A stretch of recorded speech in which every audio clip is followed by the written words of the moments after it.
Hello, everyone. It's Kirk from The Next Level Now. Hey, when you go to a great restaurant, have you ever noticed that everything seems great about it?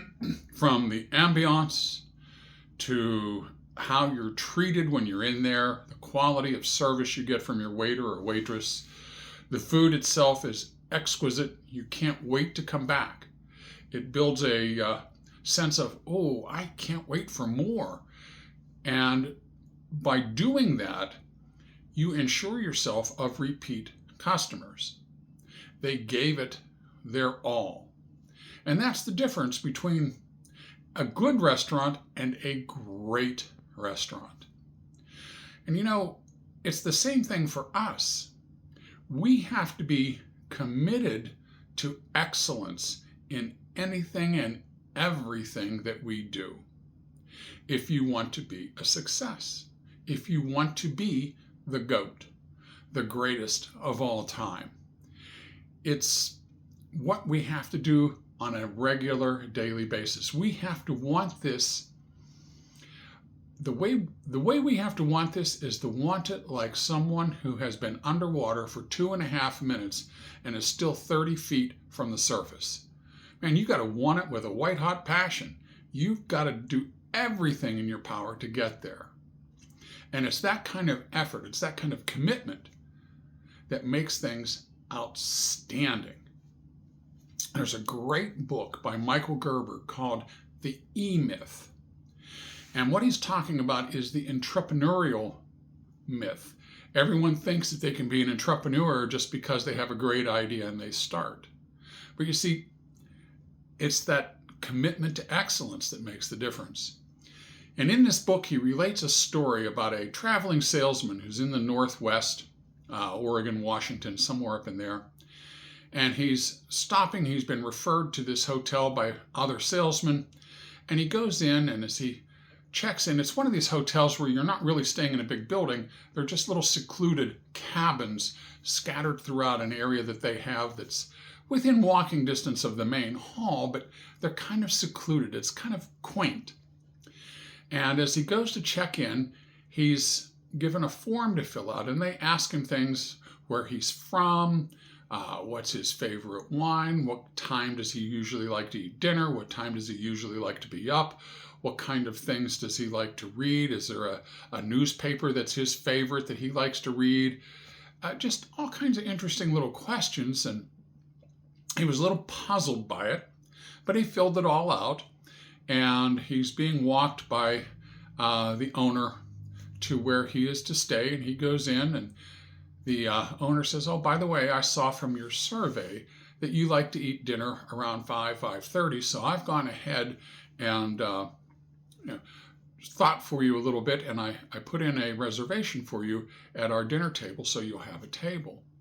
Oh, well, thank you, he says. And he goes about his business in his room, and he's getting ready, and he walks down to the dining hall at about 5:30, and as he walks in, he's greeted by the maitre d' who calls him by name. Why, hello, Mr. Smith, your table is ready. Wow. So he walks over, and he's seated, and the waiter comes over, again calling him by name. Mr. Smith, here is our menu for this evening. Our wines, we know that you have this particular favorite, and we happen to have it in our amply stocked wine cellar. Should I get you a bottle? Oh, why, sure, certainly, thank you. And he has an exquisite meal. And when he's done with his meal, he walks back to his cabin, and there's been a turn-down service. The bed is turned down, the mint's on the pillow, and there's a note on the nightstand. We've taken the liberty of taking your suit and your shoes. The suit will be returned to you later this evening, cleaned and pressed, and your shoes will have been shined. Wow. So he gets his shoes and his suit back later that evening, and the next morning there's a knock on the door, and it's about 7:30. He opens the door, no one there, but there is his hometown newspaper laying right there on the doormat.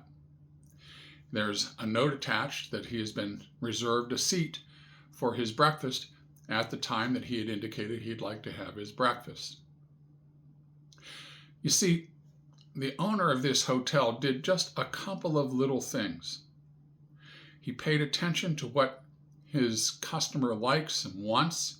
He asked what that customer likes and wants. He was committed to excellence. Do you think that that traveling salesman referred other people to that business? I would think so. Anytime that you and I are doing any type of service, which we should be doing all the time for everyone, but anytime that you're doing a service that you're expecting someone to repeat with you, anytime that you're doing a service for your family, for your children, be excellent. Go the extra mile. Give it all you've got. Be that guy craving for water 30 feet down and you've been down there for 2 minutes. You've got to do it. Everything you got. Folks, I hope this message resonates with you. I hope it's something you can use. Please check us out on the Next Level Now Facebook page. YouTube page. That's where all these videos go to live. We're working on that Facebook page. We're going to get there. Please check out Tamika Thomas's page. She has some great information for you over there. And if you would, please like, follow, share. Help us get the message out. Help us help you step into being the best version of you that you can be. See ya.